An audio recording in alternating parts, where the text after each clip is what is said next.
I said that in my review of Lolita, that the one novel that comes to mind when you think of Nabokov is Lolita, and this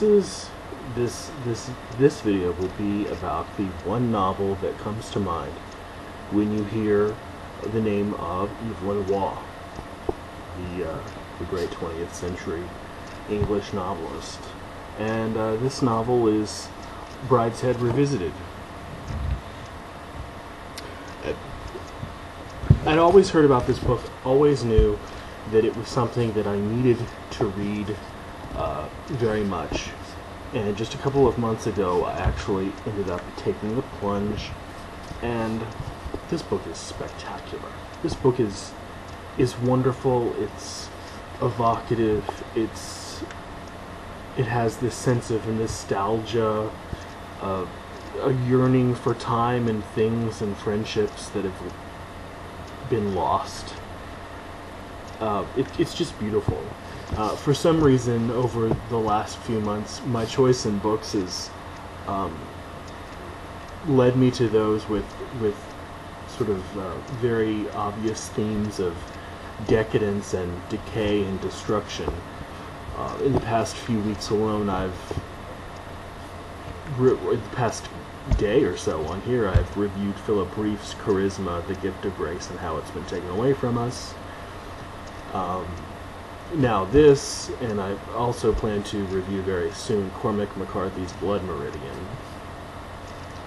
This theme wasn't planned out at all, but reading them so close together was really a wonderful experience, and not nearly as disheartening as you might think it would be. Picking up Brideshead Revisited, I had the feeling before I started that it would end up much like Lucky Jim by Kingsley Amis, which I have also read recently, and was pretty indifferent to, I have to say. That it would have its moments, but in the end it would be too full of peculiarities that are just contained in sort of English mores and ways of life, and wouldn't really translate well for the contemporary American reader in the 21st century. And my initial impression couldn't have been more wrong. This book is full of a beautiful pathos, a reverence, and a passion for those things that have just been lost. And it contains a poignant portrait of a youthful collegiate relationship that will stick with me for a long time. Almost the entire novel is a flashback. In the very beginning, the prologue, we are introduced to our hero, whose name is Charles Ryder. And at the time he's writing this, he's serving as an officer in World War II. But as soon as chapter 1 starts, it's all a flashback. You can tell that he's remembering all of this. It's not happening in real time. And it's a flashback to the days right after World War I, when he was in college, and what was happening, and his friends, and the circles that he was running in, and what was occupying his time and everything. Like I said, the whole thing's a flashback, and only in the prologue do we learn that all of this is really happening much, much earlier, 20 years earlier. And like Proust, his memories, Charles Ryder's memories, are set off by a particular sensory experience, namely being bivouacked at Brideshead, which is the palatial residence of his best friend that he met at Oxford, whose name is Sebastian Flight. So he's being stationed there at World War II, and hence the name Brideshead Revisited, because he's come back to it. This time not for leisure, but for work. And Sebastian comes from an incredibly wealthy family, and he's a little bit of an eccentric guy. He carries a teddy bear named Aloysius with him everywhere he goes. it's pretty clear that Sebastian is a homosexual and doesn't really bother hiding it. It's unclear the degree to which Charles might be too, but later Charles is married and has other attractions to women, so that's a bit unclear. But Sebastian certainly is gay. He and Charles become fast friends at Oxford, and often getting completely smashed together. And Sebastian suggests one day that Charles come to meet his family at Brideshead, and he slowly develops relationships with Sebastian's mother and siblings. And sort of entering this world of Brideshead is really fascinating. It's like entering a world that's been completely lost, of aristocracy and fortune, and just it's sort of just imaginary world. It's very Proustian. They're extremely wealthy.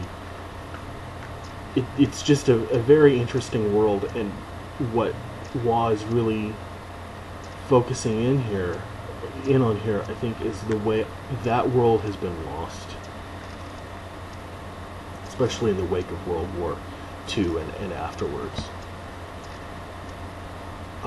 Much of the novel contains beautiful descriptions of Brideshead, again, which is Sebastian's family home, and its invaluable art and architecture.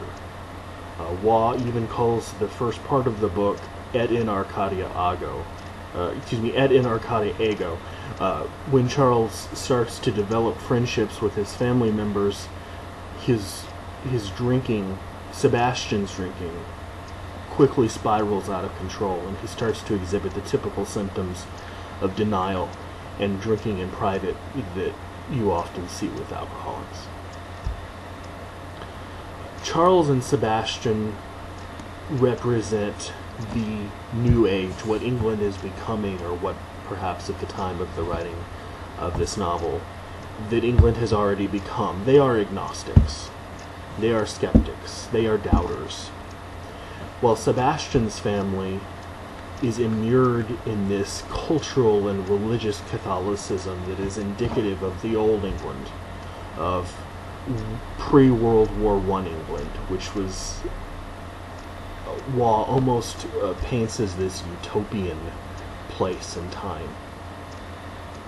And the agnosticism of Charles and Sebastian really complicates their relationships with their family, especially Julia, who is Sebastian's sister, and whom Charles later has a romantic relationship with. There's a beautiful Art Nouveau chapel on the estate at Brideshead, where Julia and her mother go to worship quite often.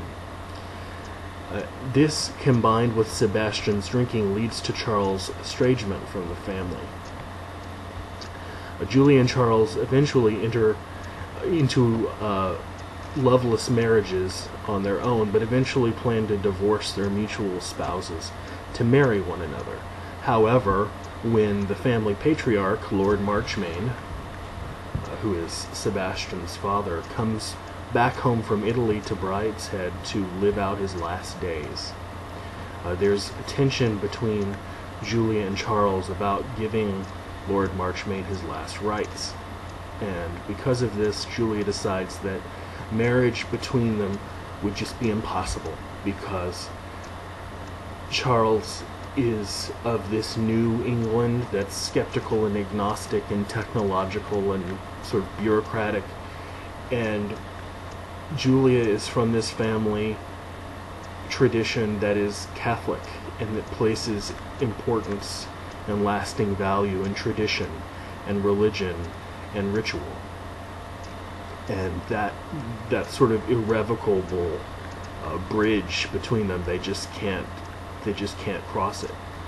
So they actually decide to end up not getting married. And the epilogue returns to writer's unexpected billet at Brideshead, where the prologue began, and where we learn that he's led a life as an architectural historian and a draftsman. I thought this novel was stunning, stunningly good. Waugh paints a picture of England in the interwar years that's full of nostalgia, but is never maudlin and never saccharine and never whiny. It's about loss, the loss of friendship and the loss of Catholic religion and traditional values and the loss of youth and the loss of innocence. And these are superb, perennial themes, of course, and Waugh treats them spectacularly. For some great insight into the feelings and intellectual currents that inform these characters, I would recommend watching another video that I've recently put up on this channel called A Review of Richard Overy's The Twilight Years. Or I would even more heavily recommend reading the actual book, which discusses topically some of the more cultural themes that inform Brideshead Revisited. A wonderful novel, superb, poignant, nostalgic, beautifully written, beautifully written. Please go out and read this. Brideshead Revisited by Evelyn Waugh.